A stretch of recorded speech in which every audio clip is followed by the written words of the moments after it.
So this is, oh, that didn't work real well. This is a really interesting bottle that we've got the opportunity to purchase. I actually didn't think that we were going to see this in Oregon, but sure enough we did. The bottle, obviously shaped like George Dickel whiskey. The label, actually a super cool combination of George Dickel and Leopold Brothers. One of the more fascinating combinations of some of the distilleries that we really like. Yep.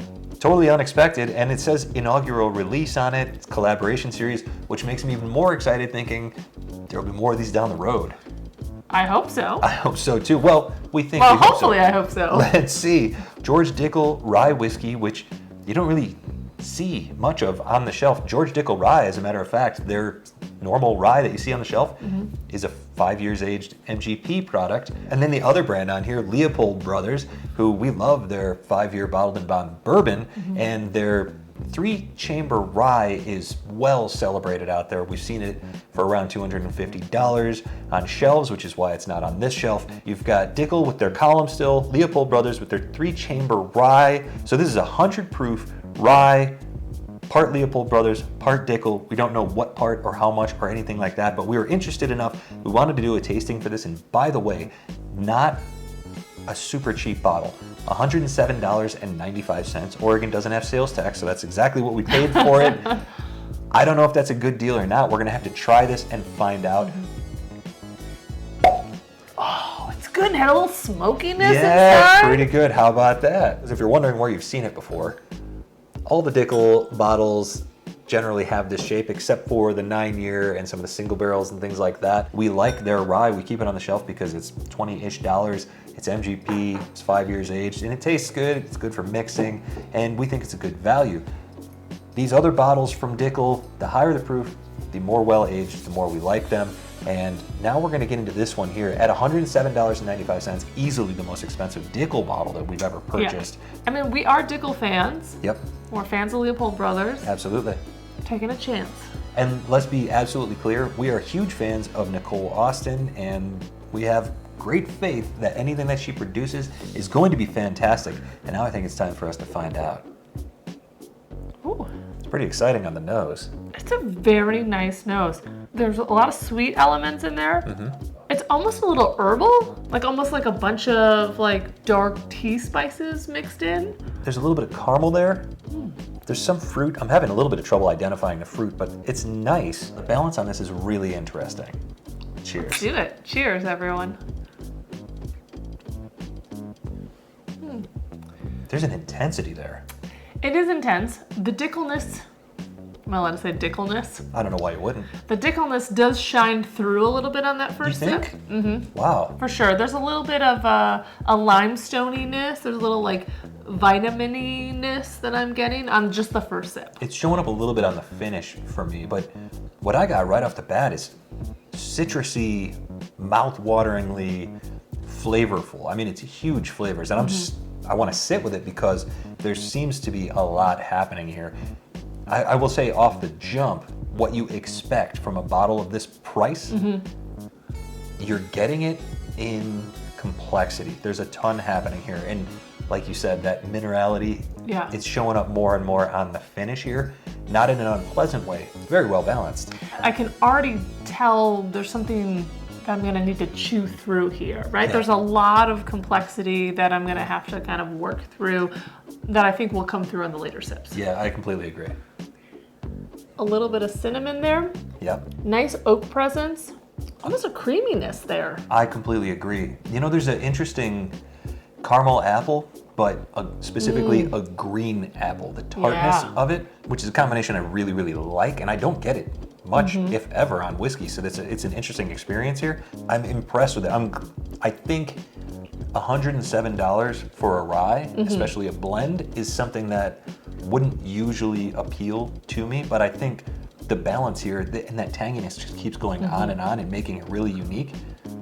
This is one of those $100 bottles I'm not super upset about. Norman just finished dinner, and so he's really cleaning up right now. Yeah, you are super distracting. Look at him go. There is a savoriness to it. There's something almost Thanksgiving stuffing about it. But the lemon juice, Oh my that God. bright citrus, Lemon, yeah. but that tart green apple keeps getting me on the sides of my tongue. The tartness is wild here.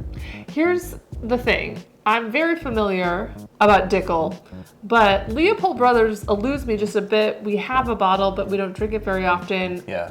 I almost want to pour just like one glass to split, just to kind of taste that baseline of Leopold to see like what the, Do you want me to get it? like a 50-50 split. Like I'd like to see what that flavor profile is again, to see if I'm picking that up here. Because right now I'm getting, like you said, a lot of the minerality, a lot of that citrus, lemon, which does remind me of Dickel. All right, let's see if we can find some Leopold. Ooh. All right, we've got in our Bourbon Van logo glasses, we have the Leopold 5-year bourbon. Obviously, we're not expecting this to be very similar, but we haven't had a lot of this. We're looking for any tasting notes from this that could show up here in the rye. I'm not gonna lie. Great nose. I love this whiskey. This is the best thing that we found in Colorado. Cheers. I'm gonna cheers this one because it's new. Yeah. The Dickel flavor and the Leopold Brothers flavor considerably different. Yeah. There is a earthy baseline. I mean, one of them's a to two bourbon, of one them. of them's a rye, so they're not going to be similar, not really. No, I know, but you always need something to tie things together. Yeah. Like there needs to just kind of be like a Terroir something. or brand flavor, Yeah. for sure. I think the one thing that I'm getting in the Leopold Brothers that carries over here is that tart green apple. I'm finding that on the bourbon here, and I don't know that I've ever really recognized it there. That's interesting. It's caramely. On the nose, I got green apple, and on the palate, I got the caramel. I agree. It's all caramel apple on that one. That's fantastic. We're just sitting here. I know. I was just thinking, like, is that our Crumb. thing? Like, we're always like, grumble, grumble. One thing we haven't mentioned on this, and it's been building the more that I sip it down, the rye here, this Dickel Leopold Brothers rye, almost honey finished. We've had a couple of honey finished bourbons, honey finished ryes that were extremely flavorful, too flavorful. Yeah. It was too much honey on the palate. Yeah. This is actually quite comfortable. This is almost like honey coming through in a gentle way. And Agreed. it's that there's something really nice about that, really pleasant. It almost coats like honey too. The mouthfeel on this, my tongue is completely covered. It's so subtle in this drink that you don't even really notice it. I do think that it binds the flavors and just makes it even better. The more I sit with it, the more I like that combination. That caramel, green apple, little herb thing happening, maybe a sage or something like you would put on stuffing. All of that stuff working together with that honey note, super, super complex. And what I really, really like about this is what I didn't expect to like about it. A lot of times when we have a blend, we talked about that a little bit, when we have a blend, it is disjointed. It's not cohesive. It's not super exciting because you can just pick out flavors that are shooting off in every direction. In this, there's a ton of flavor, but it works well together. It's cohesive. It tastes like a complete, complex recipe. I think it's fantastic. I'm all in on it. I think it's great. I 100% agree. Altogether, I think that it just creates a really interesting dynamic drink. And I'm in. Yeah. I will say, I don't know if I'm in on the price point, but I do understand that it's two distilleries coming together and that gets a little tricky. Well, and one thing that I do think that they're aiming to do here, because it says inaugural release on the side here, I have to wonder if they're doing the same thing that they've done with this Dickel Bottled and Bond, which is an annual vintage. So if they're going to do more of these, whether with Leopold or completely different brands, you're going to get different interpretations. That's fascinating to me. I hope they're doing the same thing here. $107, $108, a lot to spend on a bottle of whiskey, but for a special edition, limited edition, once in a lifetime collaboration, potentially, I think it's all right, especially given how good this whiskey is.